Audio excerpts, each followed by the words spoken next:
Assalamualaikum warahmatullahi wabarakatuh. Kami dari kelompok 7 akan menjelaskan tentang metode waterfall.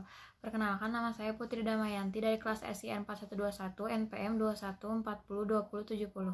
Perkenalkan, nama saya Pratiwi Putri Febriani, kelas SIR 4121 NPM 21402069.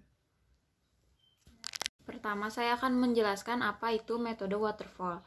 Metode waterfall adalah salah satu jenis model pengembangan aplikasi dan termasuk ke dalam classic life cycle atau siklus hidup klasik, yang mana menekankan pada fase yang berurutan dan sistematis. Untuk model pengembangannya dapat dianalogikan seperti air terjun, di mana setiap tahap dikerjakan secara berurutan mulai dari atas hingga ke bawah.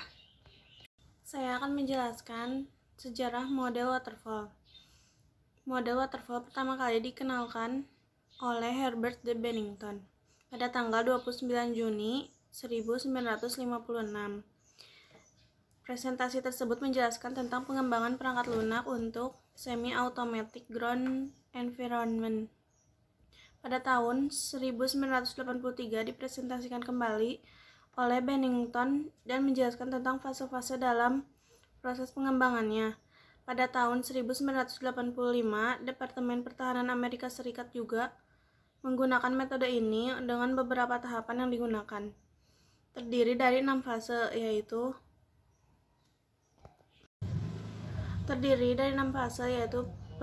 preliminary design, detailed design, coding, and unit testing, integration, dan testing. Untuk selanjutnya, saya akan menjelaskan tentang kelebihan metode waterfall. Berikut ini merupakan beberapa kelebihan yang dimiliki oleh metode waterfall, yaitu workflow yang jelas.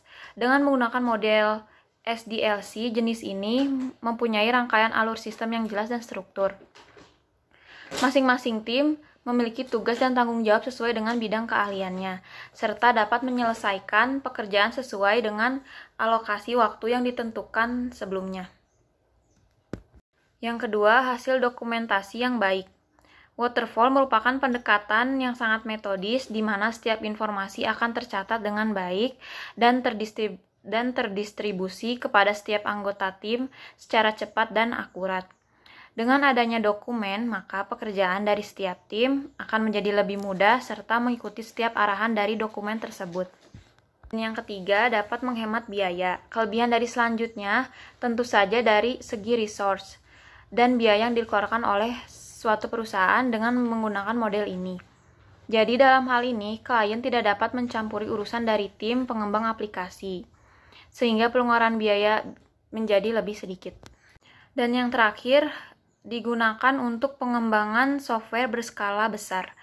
Metode ini dinilai sangat cocok untuk menjalankan pembuatan aplikasi berskala besar yang melibatkan banyak sumber daya manusia dan prosedur kerja yang kompleks. Akan tetapi, model ini juga dapat digunakan untuk proyek berskala kecil dan menengah. Tentu saja disesuaikan dengan kondisi dan kebutuhan proyek yang diambil. Kelemahan dari metode waterfall. 1. Membutuhkan tim yang solid. Untuk menggunakan model SDLC ini, tentu saja membutuhkan dukungan dari setiap stakeholders yang ada. Setiap tim harus mempunyai kerjasama dan koordinasi yang baik. Dikarenakan apabila salah satu tim tidak dapat menjalankan tugas dengan semestinya, maka akan sangat berpengaruh terhadap alur kerja tim yang ada. 2. Masih kurangnya fleksibilitas. Semua tim dituntut untuk bekerja sesuai dengan arahan dan petunjuk yang telah ditetapkan di awal, sehingga klien tidak dapat mengeluarkan pendapat dari feedback kepada tim pengembang. Klien hanya dapat memberikan masukan pada tahap awal perencanaan sistem perangkat lunak saja. 3. Tidak dapat melihat gambaran sistem dengan jelas. Dengan model waterfall, customer tidak dapat melihat gambaran sistem secara jelas. Berbeda dengan model agile yang dapat terlihat dengan baik meskipun masih dalam proses pengembangan. 4. Membutuhkan waktu yang lebih lama. Proses pengerjaan dengan menggunakan waterfall terbilang cukup lama jika dibandingkan dengan model SDLC yang lain, karena tahapan pengerjaan aplikasi yang dilakukan satu persatu membuat waktu yang dibutuhkan menjadi lebih lama.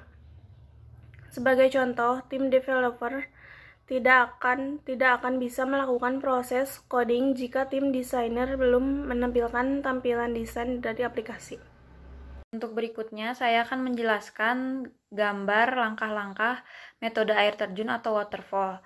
Pertama ada sistem engineering atau rekayasa sistem.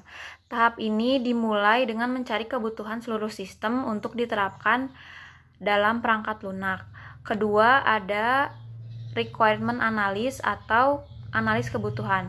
Pada tahap ini, pengembang sistem membutuhkan komunikasi yang bertujuan memahami perangkat lunak yang diharapkan oleh pengguna dan keterbatasan perangkat lunak tersebut. Informasi ini biasanya dapat diperoleh melalui wawancara, diskusi, atau survei langsung. Lalu ada desain. Desain, spesifikasi persyaratan dari tahap sebelumnya akan dipelajari dalam fase ini dan desain sistem disiapkan. Berikutnya ada coding atau pengodean. Pada fase ini, sistem terintegrasi dengan sintaksis sehingga sistem informasi dapat digunakan sesuai kebutuhan yang akan diintegrasikan pada tahap selanjutnya.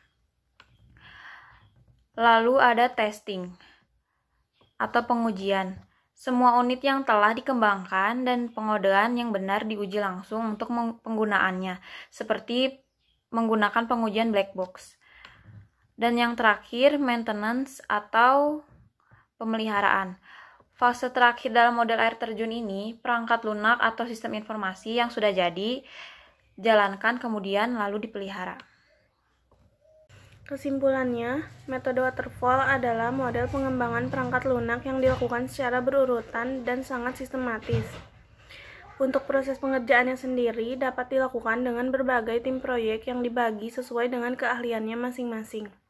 Setidaknya terdapat 5 fase dalam tahapan metode waterfall, yaitu analisa kebutuhan, desain, implementasi, integrasi, dan pengujian, serta operasi dan pemeliharaan. Sekian dari kelompok kami. Maaf bila ada kekurangan. Wassalamualaikum warahmatullahi wabarakatuh.